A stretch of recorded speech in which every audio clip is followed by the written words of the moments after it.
It's not about suicide, goodness knows what else, blah, blah, blah. I remember that vaguely. So what is it that can't? And marriageable men, I don't remember marriageable men, non-marital fertility, and fracking. What is this question about? I won't do it. That's okay. Because you've got 10. Just skip it. But if you're stuck, you'll say, well, let's read what this guy's actually saying. There's a well-documented retreat from marriage among less educated. I believe you, right? Blah, blah, I believe you. One hypothesis is a declining economic position. I believe you, right? If you increase it, I believe you. Then it says to investigate this possibility, we empirically exploit the positive economic shock associated with localized fracking booms throughout the US in recent decades. I know.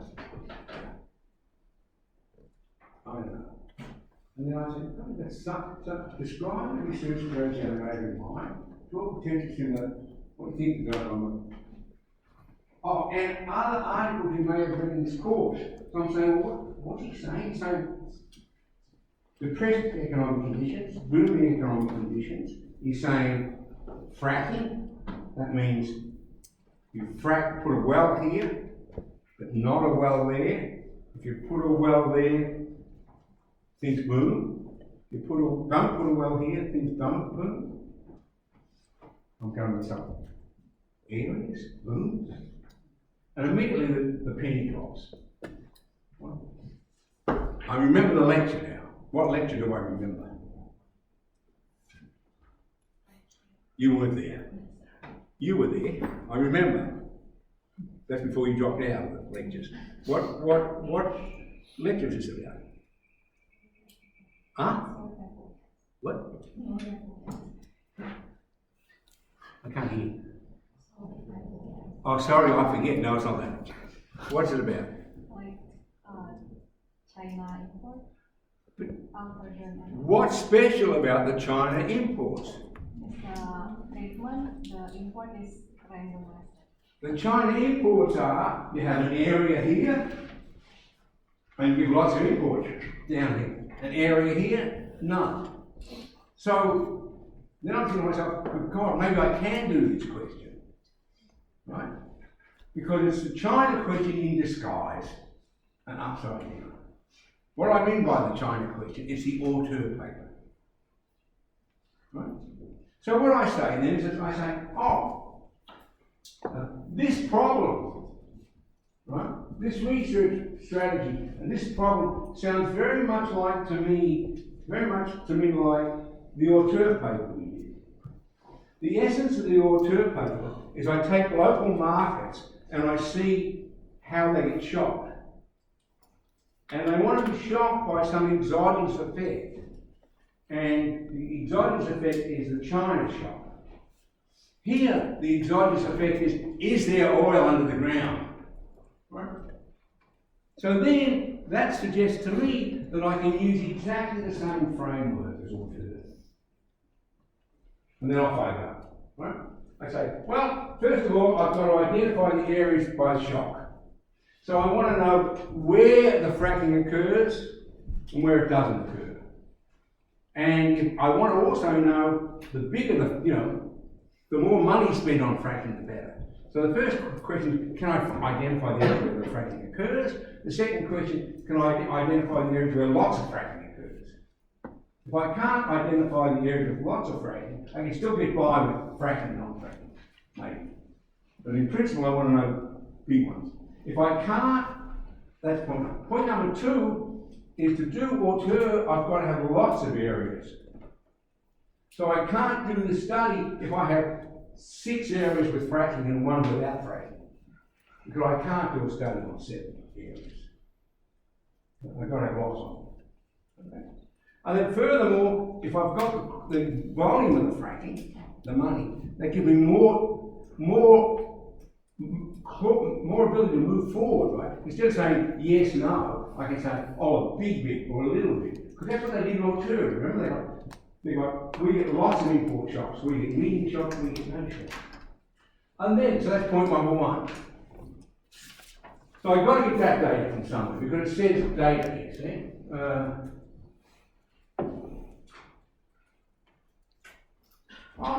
It's actually, I didn't read it properly. It says, what do you think their research design is, and the results of the research design that you may have read. Oh, so now I'm saying to myself, not only is this, I'm going to go on about, or two, I'm going to try and go on about differences.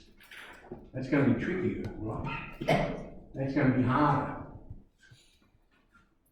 You know, and then I'm getting into this question about how many areas I've got and all this sort of stuff.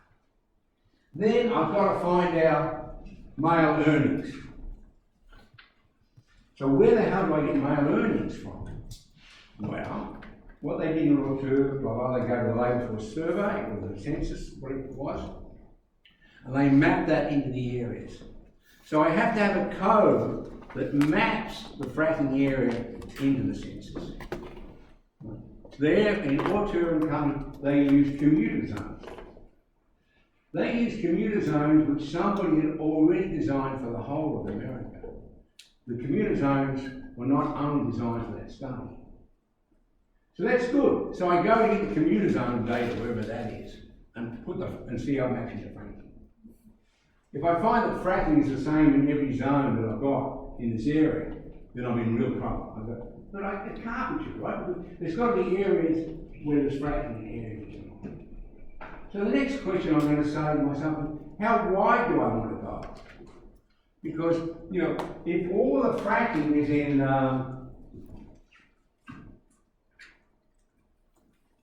if all the fracking is in a small area like this of the United States, then I'm going to want to do the study just around the areas.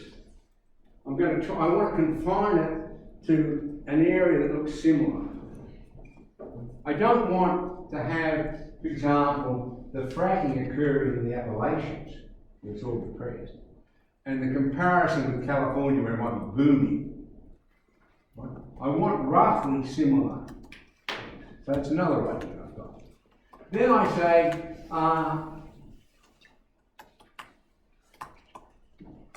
you know, this is a really hard question. I'm not getting really clever and saying to myself, that's the earnings. Marriageable men. Oh, I can get that off the census too. Because when you go to the census, they ask you, are you married or not? They ask you what education you have, what age you are. So I can get that data off the census, right? And so what I'm looking for then, and then I say, good God, I've got to pad this out a bit. I'm not real good at this one. So what I'll do is I'll say, oh, more fracking.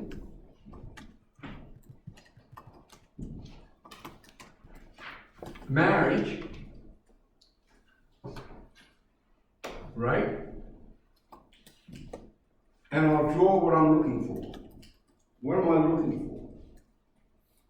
What is the relationship I'm looking for? Somebody else? You. What am I looking for?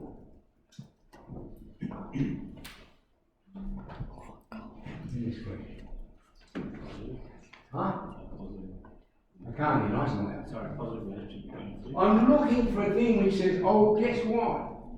If there is more fracking, the marriage rate will go up.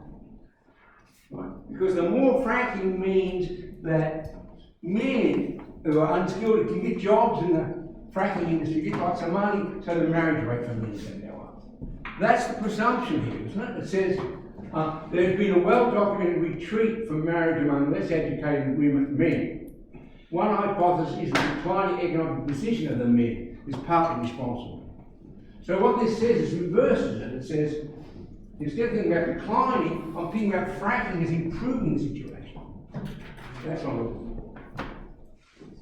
And I like the picture because as soon as I see the picture, it's only putting in a picture words, but it sort of shows that you're on top of it. Right.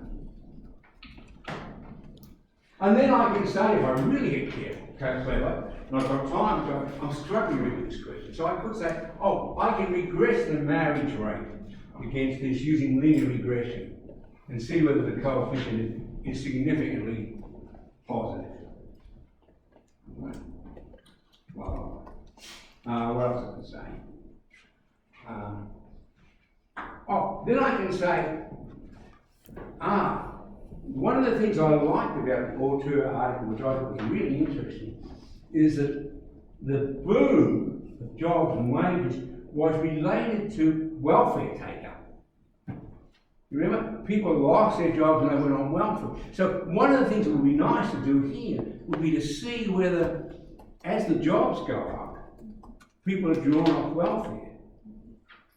Why would that be interesting? Well, now I'm getting really clever, we're warmed up here, because we know from other work in the course that a lot of the movement into employment comes from outside the labour force. Furthermore, people can migrate. You see, it's not symmetrical.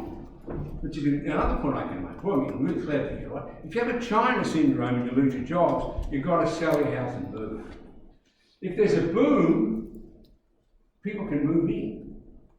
So if there's a boom in WA for a mining boom, people go there.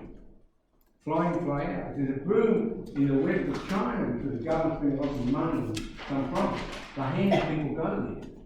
The Shenzhen people just go for the job. So it will be interesting then to see whether there is a trade-off between these two things. If the people are coming in from outside, then the impact on the marriage rate will be less because there'll be an increase in supply. This kid was going on like this kid, really good grades, right? Because even I was thinking about this when I wrote the question. But you can see, once you get sort of started, things sort of come flipping through your mind. What else can I do? So that's an input. What else do I find in Auteur? I found that. Oh, I know why I'm thinking about this, because Auteur showed me that the population didn't change. Remember that? When the press finance people didn't leave. So I'm then going to talk about this is a positive shock. Auteur is a negative shock. Is there anything possible, different between that and the migration flow strike me as one possibility? And then I say non-marital fertility. That, what does that mean? It's in the heading, so I will say it. And I must say, well, that's interesting because that implies either that more money leads to more marriage, which leads to more children, or it might be that more money does not lead to more marriage, but it may still lead to more children because you have relationships within the marriage. Those people who are married suddenly decide to have kids, or kids who have to have people without marriage. So now I'm saying, by God, the person who's doing this answer is doing a really good job because they've dragged out lots of things that were not obvious on the surface, but are relevant. And when you do the research, this will crop up. Okay? So then I start getting really interested. I say, well, of course, no, I don't want to anymore. That's fine. So, but I think it seems to me, having done this question, it's harder than the other one. So when I am going through the exams question, I've got to sort of go quickly through them and make a judgment in my mind which ones look easier for me. I think this one's a hard one. Now, that doesn't mean that, basically what we do is we standardise the grades, so we want everybody to pass at the same rate irrespective of the question, basically.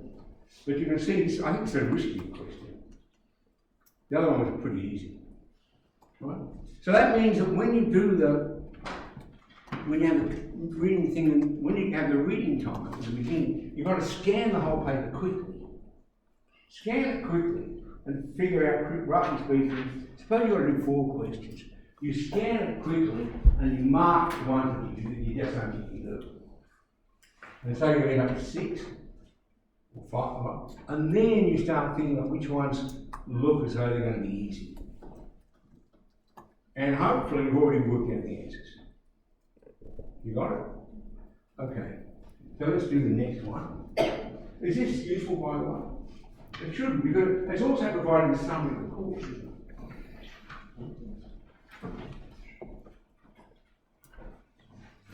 I used to love, I tell you what, I was such a good student, I was so weird, but I love exams. I'm going to miss this one. I love exams. Unlike most of you guys, I had it all worked out a week before the exam, so the night before the exam I went to the pictures. You know, found some relaxed, made sure I was in good shape, that sort of thing. Okay, here's a good one, okay? This one is not that hard. Actually, it just looks hard when you begin, right? This one you've got to think about it, but once you think about it, it's really easy. A political scientist recently said to me, "You economists don't quite get the US trade war." Okay. Economists focus on efficiency gains and losses. Okay. So immediately I put a line, efficiency gains, efficiency losses, right? That's going to be a part of the answer. Are small, he said, and trivial. Okay, I've got to think about that. So I've got to make sure I've got gains, losses. Are they small? Are they trivial? The major impact is the change on income distribution. Okay. Unless you realise this, you will not really be connected to most of the popular discussion. Okay, maybe that's what I don't know. You disagree with Trump's tariff policy because your views on the income distribution are different from his views. It's not that your estimates of efficient gains and losses are that different from his. And then all of a sudden, you're just a left-wing economist with a right-wing politician. Bloody hell, I have no idea what this means. So the comments seem pretty good, but later I thought it was extremely confusing. Okay. Now what he's doing is he's sort of, after all this has got to be important, otherwise the quote wasn't there, right? I've got to be able to answer this quote, but look at the quote looks pretty hard to me. It's hard to figure out. And then it's saying, can you apply the demand and supply diagrams used in the lectures to make what he's saying a little clearer? Demand and supply. Oh, to trade. Phelps Arena. What pictures is he talking? He might be talking about some demand and supply pictures. Demand and supply pictures which talk about efficiency gains and losses and income distribution. I remember. He must be talking about.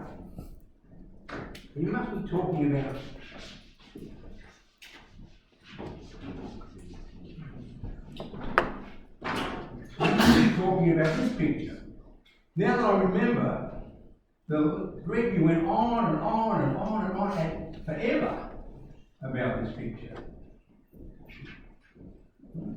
This must be what it's about. So now I've got to figure out,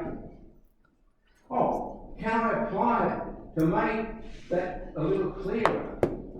Okay, so that's one part of the answer. And the other part of the answer is, maybe you wonder about the analysis of Auteur and Dawn. So that means I've got to tie into that somehow or other. So I've got demand, supply, Auteur and Dawn. And then I've got this was closer to Trump than New Economist. What do I think? Okay, so what I'm going to do is I'm going to break it up into these two parts in my mind. This part, and then I'm going to worry about Auteur and Dawn. And maybe, when I think that Auteur and Dawn is such a big thing, it's worth the whole question. So this must be asking me just to take those parts of Auteur and Dawn that relate to the question, right? So I've got to be smart enough to figure out what that is. So I can remember this picture, and then I'd say, the essence about this picture is P1 plus T. We used to be here, we go there. Yeah. And then I start trying to figure out what's going on. Well, the first thing I remember is that the change in income distribution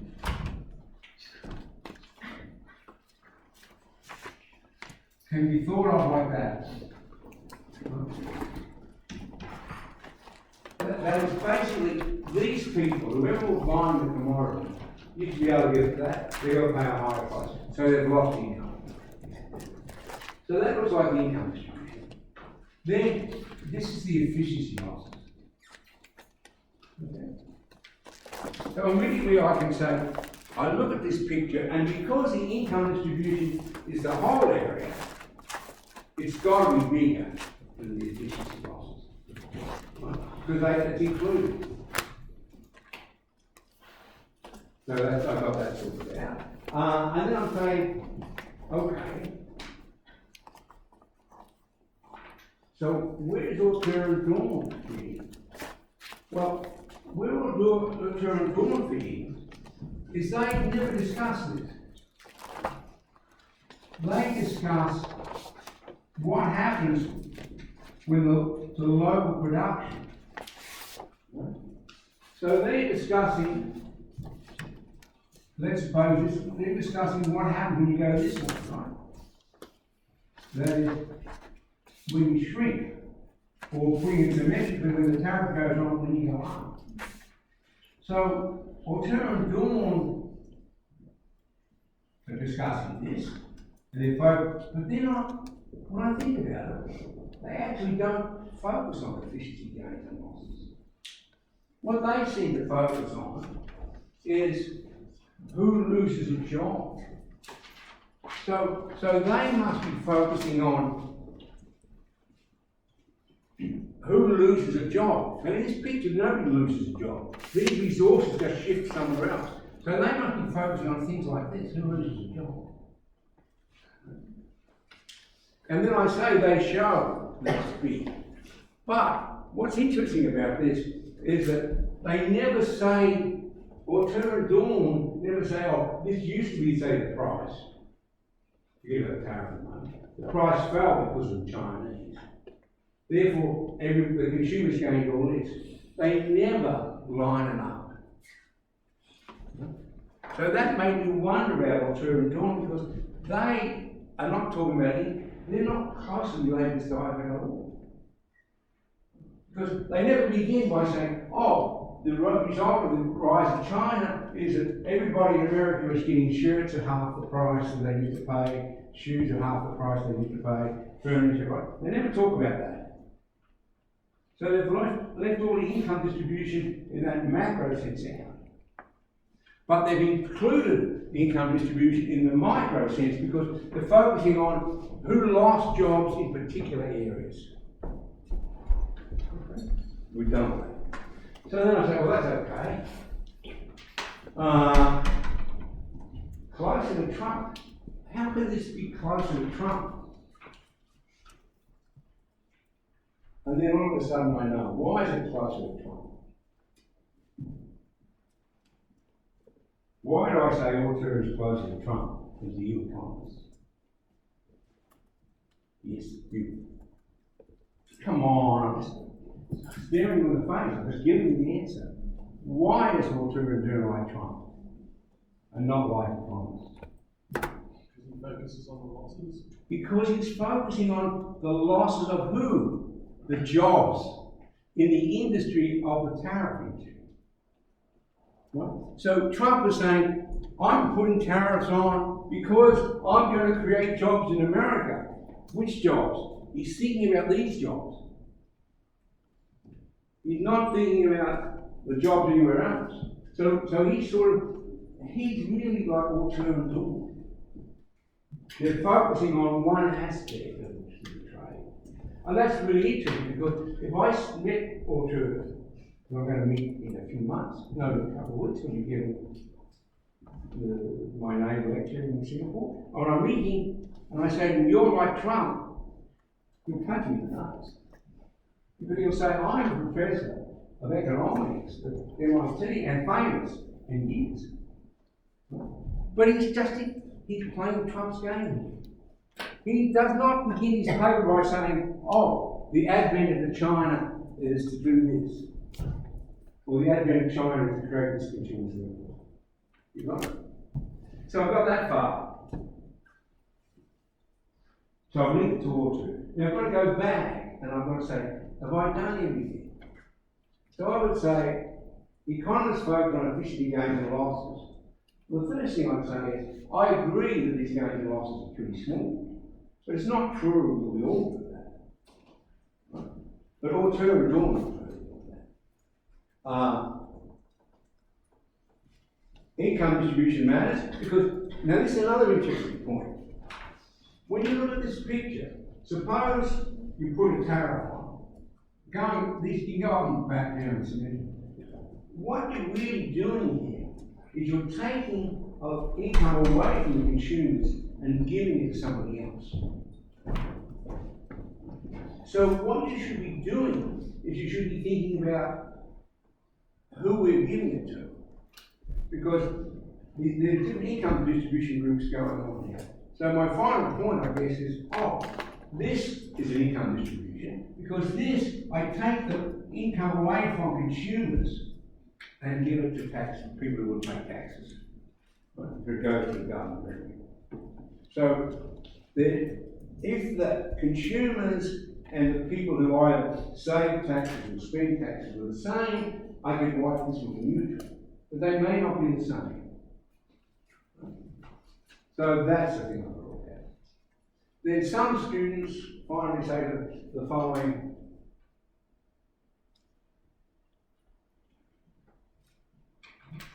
They might say the following, which is interesting. And many of you did this, would surprise me, because I wasn't thinking about this. And that is, they said,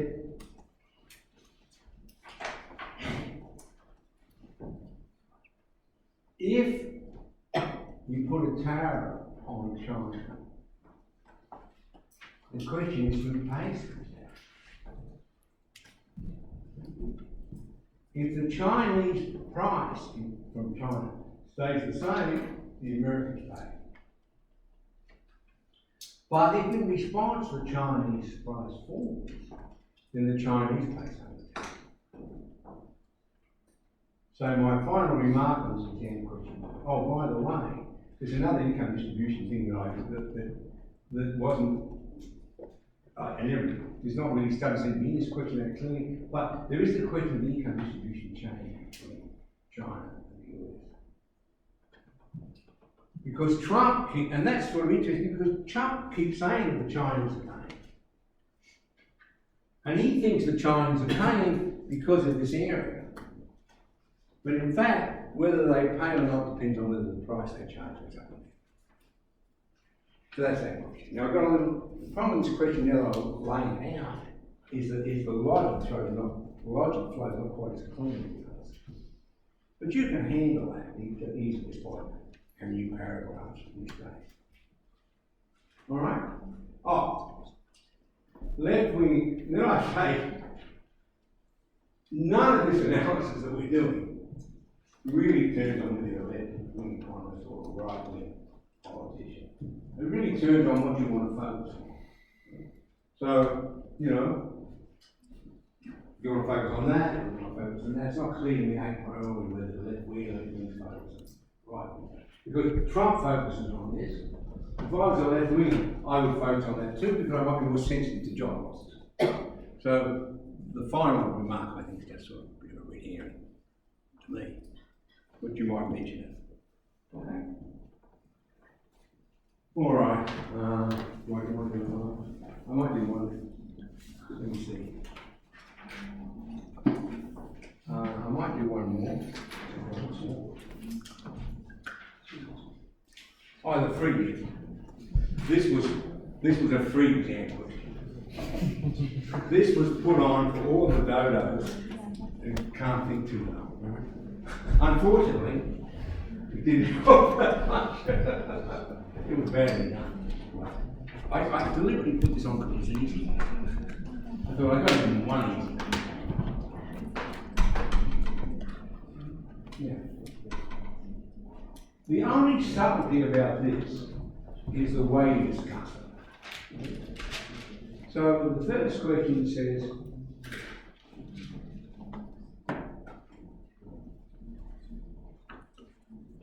how is it free if measured? So what I would do, I'm saying is I have 40 minutes. this question, I look at this question, this doesn't look like a 4-minute question to me, it looks like a little 10 minutes. So I really ought to try and spill it, make it look more like a 40-minute question. So I'm going to say, how's the free gift commission? I'm not going to put the formula down and say, here it is. I'm going to say, it is usual for countries to judge their well-being and so on by GDP. GDP deflates every part of GDP by its own price deflation. Deflate exports by the export price, blah, blah, blah. The problem with GDP, when you have international trade, is that the value of your exports gets taken away when you look at GDP because you deflate it.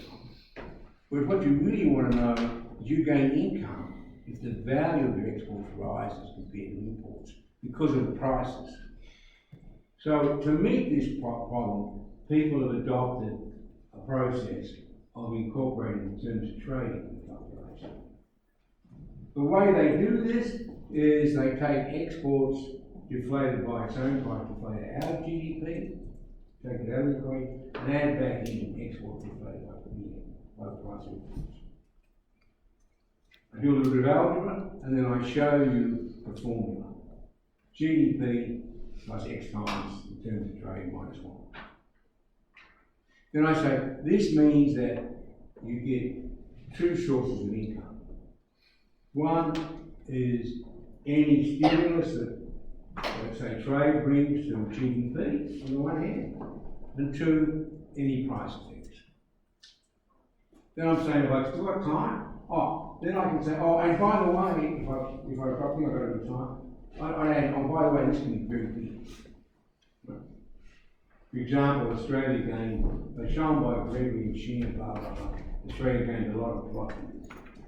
And I'll say something about that. Notice that what I've suddenly done is I've sort of broadened the question out, but within the close confines, just because I sort of make the judgment that these are supposed to be 40-minute questions, and it looks to me compared to some of the others, it's a bit short.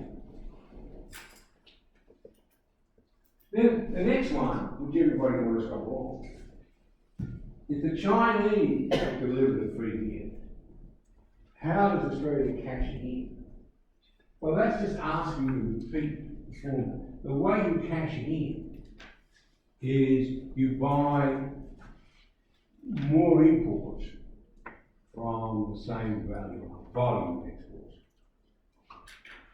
So the first point I make is the way you cash it in is because imports are cheaper now. In terms of the export price, you get more imports. If you don't get more imports, you can't cash it in because you're dealing with a foreign country. So you've got to cash it in, you've got to bring stuff in. So that's how you cash it in. And then I would say, by the way, you don't have to cash it in with the Chinese. Because what's happened to you is the export values are more, instead of having $100, you're $200. So you can spend the money in, as long as you spend it on imports. So the cashing in is not related to who gives it to you. That's a subtle point, but it's pretty obvious. I'd be impressed with that, right? So this person really knows what they're talking about.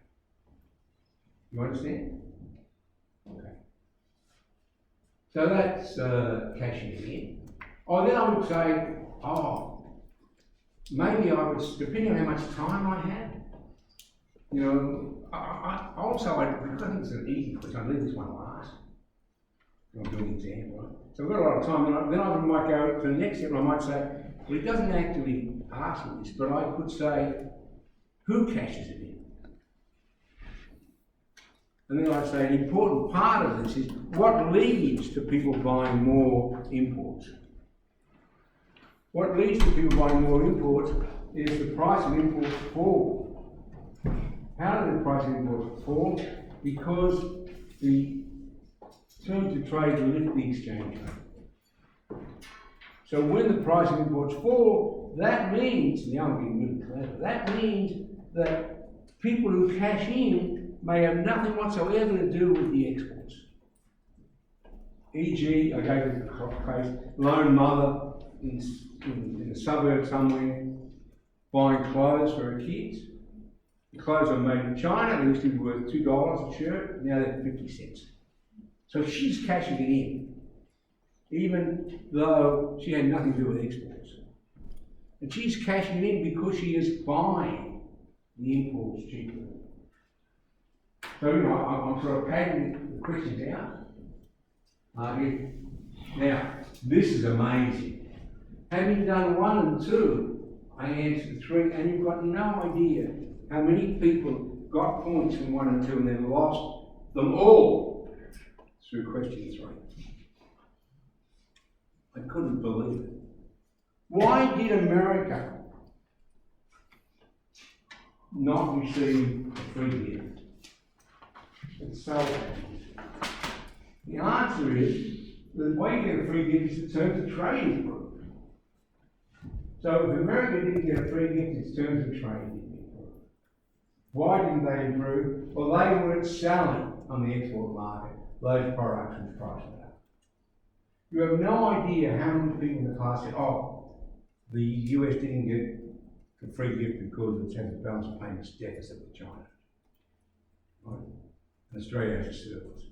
Whether you have a balance of payments deficit or surplus with China is completely irrelevant. Completely. Because A, it's about the terms of trade, which is not related to the balance. And secondly, you don't have to spend it in the country that led to the price increase. You spend it anyway. So a lot of people, I mean, I was amazed. They seem to get. So what? I tell you what I saw. I saw monkeys or cockatoos who remembered how to parrot one. That, you know, the term the free gift is measured by blah blah blah blah blah blah blah. And then when I came to 3, they had no idea what they were talking about, because then all of a sudden they start talking about balance of payments. So immediately they showed me that they didn't understand what was going on. Even though they gave the right words, they didn't understand what was going on. I was shocked by how many people did that.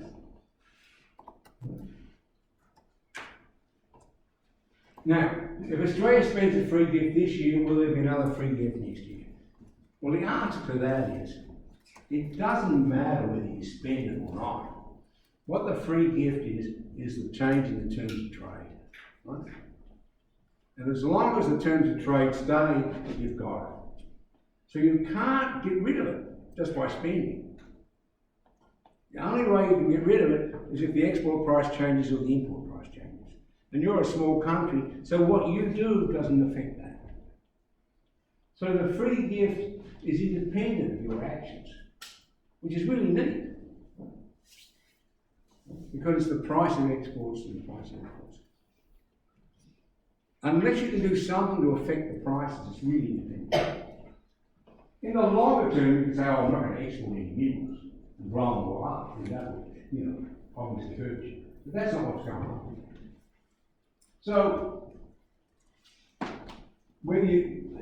so question 4 again is just a question designed to see whether you really know what the first question is, whether you really understand what they're having to do with it. People showed they didn't. I was surprised. Now, 5 is trickier. 5 is, and I tossed 5 in there just to, I don't know, just to see what happens. The essence of the free lunch story, Milton Friedman, is when he says there's no such thing as a free lunch, how many people have heard there's no such thing as a free lunch? Put your hands up if you've heard it. How many people haven't heard it? Have not heard it? The statement there's no such thing as a free lunch means that when you go to lunch, you're not doing something else. That's what it means. So there's no such thing as free lunch without opportunity cost. You're not doing something.